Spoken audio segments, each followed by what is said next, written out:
Hi, ഇന്ന് നമ്മൾ ഉണ്ടാക്കുന്നത് യൂട്യൂബിലെല്ലാം വൈറലായ സ്നോ പുഡിംഗ് ആണ്. ഇപ്പോഴത്തെ ട്രെൻഡായ സ്നോ പുഡിംഗ്.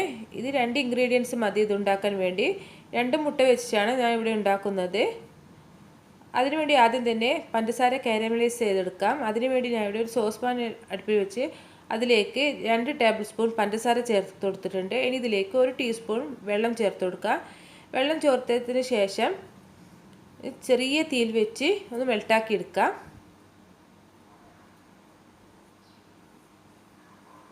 ഇങ്ങനെ കളറ് മാറി തുടങ്ങുമ്പോൾ ചുറ്റിച്ചതിന് ശേഷം തീ ഓഫ് ചെയ്യാം. കരിഞ്ഞു പോകരുത്, കാരമലൈസ് കരിഞ്ഞാൽ കയ്പ്പ് രസം വരും. ഇനി നിങ്ങൾ ഏത് പാത്രത്തിലാണോ പുഡിംഗ് സെറ്റ് ചെയ്യുന്ന ആ പാത്രത്തിലേക്ക് ഒഴിച്ചു കൊടുക്കാം. പെട്ടെന്ന് തന്നെ ഒഴിച്ചു കൊടുക്കണം, ചൂടോടെ തന്നെ ഒഴിച്ചു കൊടുക്കാം, അല്ലെങ്കിൽ പെട്ടെന്ന് പാത്രത്തിൽ സെറ്റായി കിട്ടും. അതുകൊണ്ട് ചൂടോടെ തന്നെ ഒഴിച്ചു കൊടുക്കണം. ഇത് എല്ലാ ഭാഗത്തുനിന്ന് പാത്രത്തിൻ്റെ എല്ലാ ഭാഗത്തുനിന്ന് എത്തിച്ചു കൊടുക്കാം. ഇതേപോലെ ചെയ്ത് കൊടുത്താൽ മതി. സ്റ്റീലിൻ്റെ ബൗളിലായാലും കുഴപ്പമില്ല. ഇത് നമ്മൾ ആവിയിൽ വേവിച്ചെടുക്കുകയാണ് ചെയ്യുന്നത്. ഇത് സൈഡിലേക്ക് മാറ്റി വെക്കാം. ഇനി ഒരു ബൗളിലേക്ക് മുട്ടയുടെ വെള്ളയും മറ്റൊരു ബൗളിലേക്ക് മഞ്ഞയും സെപ്പറേറ്റ് ആയിട്ട് വെച്ചിട്ടുണ്ട്. മുട്ടയുടെ മഞ്ഞ നമുക്ക് ആവശ്യമില്ല. മുട്ടയുടെ വെള്ള ചേർക്കുന്ന പാത്രത്തിൽ ഒട്ടും തന്നെ വെള്ളമില്ലാതിരിക്കണം. ബീറ്ററിലും ഒട്ടും തന്നെ വെള്ളമില്ലാതിരിക്കണം, അല്ലെങ്കിൽ പതഞ്ഞ് വരില്ല. ഇനി നന്നായി ഒന്ന് മിക്സാക്കി കൊടുക്കാം. ബീറ്റർ കൊണ്ടൊന്ന് ബീറ്റ് ചെയ്ത് കൊടുക്കാം. പകുതി ബീറ്റായതിനു ശേഷം ഇതിലേക്ക് 2 ടേബിൾ സ്പൂൺ പഞ്ചസാര ചേർത്ത് കൊടുക്കാം. ഇനി ഇതിലേക്ക് 1 ടീസ്പൂൺ വനില എസൻസ് ചേർത്ത് കൊടുക്കാം. മുട്ടയുടെ സ്മെല്ല് പോവാൻ വേണ്ടിയാണ് വനില എസൻസ് ചേർക്കുന്നത്. ഇനി നന്നായി ഒന്ന് ഫ്ലഫി ആവുന്നവരെ ബീറ്റ് ചെയ്തെടുക്കണം.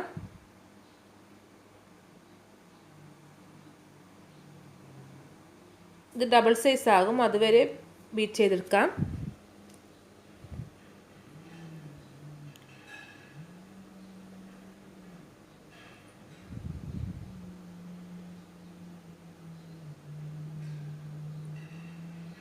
നന്നായി ബീറ്റായി വന്നിട്ടുണ്ട്.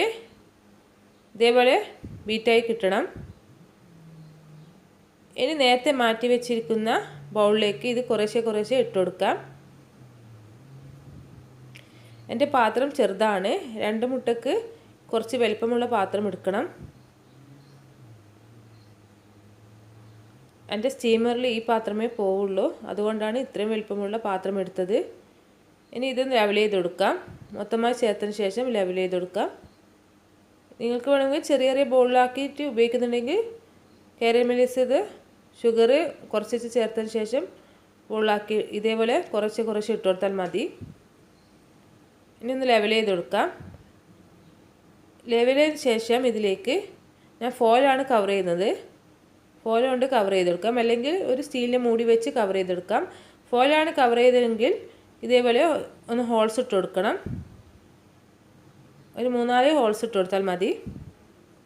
ഒരു കത്തി കൊണ്ട് ഇങ്ങനെ കുത്തി കൊടുത്താൽ മതി.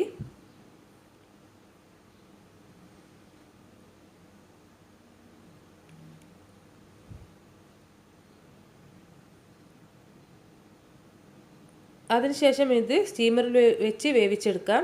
ഞാൻ ഇവിടെ ഇലക്ട്രിക് സ്റ്റീമറിലാണ് വേവിച്ചെടുക്കുന്നത്. ഇഡ്ഡലി പാത്രത്തിലും വേവിച്ചെടുക്കാം. ഇനി ഇത് മീഡിയം തീയിൽ വെച്ച് ഒരു 15 മിനിറ്റ് വേവിച്ചെടുക്കണം. ഹൈ ഫ്ലെയിമിൽ വെച്ച് വേവിച്ചെടുക്കരുത്. ഹൈ ഫ്ലെയിമിൽ വെച്ച് വേവിച്ചെടുത്താൽ പെട്ടെന്ന് വെന്ത് കിട്ടും, പക്ഷേ എങ്കിൽ പെട്ടെന്ന് അത് താഴ്ന്നു പോകുകയും ചെയ്യും. അതുകൊണ്ട് ചെറിയ ബർണറാണെങ്കിൽ മീഡിയം തീയിൽ വെച്ച് വേവിച്ചെടുക്കണം. വലിയ ബർണറാണെങ്കിൽ ലോ ഫ്ലെയിമിൽ വെച്ച് വേവിച്ചെടുക്കണം. 15 മിനിറ്റ് കഴിഞ്ഞിട്ടുണ്ട്. എൻ്റെ ഇത് ചെറുതായത് കൊണ്ട് പാത്രം ചെറുതായത് കൊണ്ട് കുറച്ച് പൊങ്ങി വന്നിട്ടുണ്ട് മുകളിലേക്ക്. കുഴപ്പമൊന്നുമില്ല. ഇനി വെന്തോ നോക്കാൻ വേണ്ടി ഒരു കത്തി കൊണ്ട് സെൻട്രലായി ഒന്ന് കുത്തി കൊടുക്കാം.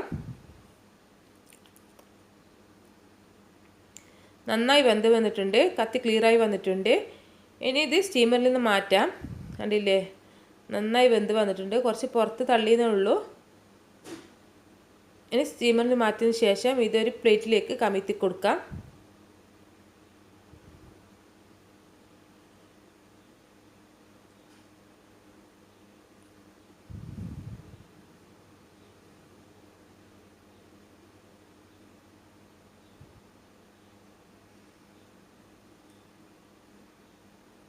നല്ല പെർഫെക്റ്റ് ആയിട്ട് കിട്ടിയിട്ടുണ്ട്. നമ്മളെ പുഡിംഗ് ഇവിടെ നല്ല ഷേപ്പോടെ തന്നെ കിട്ടിയിട്ടുണ്ട്. ഇതേ രീതിയിൽ ചെയ്തെടുത്താൽ ഇതേപോലെ പെർഫെക്റ്റ് ആയിട്ട് കിട്ടും. 15 മിനിറ്റ് മാത്രം വേവിച്ചെടുത്താൽ മതി.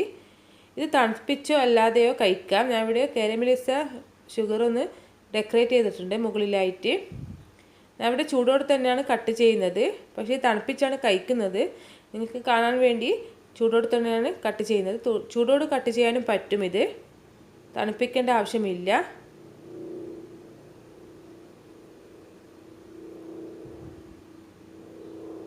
അങ്ങനെ നമ്മുടെ സ്നോ പുഡിംഗ് ഇവിടെ റെഡി ആയിട്ടുണ്ട്. നല്ല വായിലിട്ടാൽ അലിഞ്ഞു പോകുന്നൊരു പുഡിങ്ങാണിത്. എല്ലാവരും ട്രൈ ചെയ്ത് നോക്കണം. എൻ്റെ ഈ വീഡിയോ ഇഷ്ടമായി ലൈക്ക് ചെയ്യാനും ഷെയർ ചെയ്യാനും കമൻറ്റ് ചെയ്യാനും സബ്സ്ക്രൈബ് ചെയ്യാനും മറക്കരുത്. മറ്റൊരു റെസിപ്പീസുമായി വരുന്നവരെ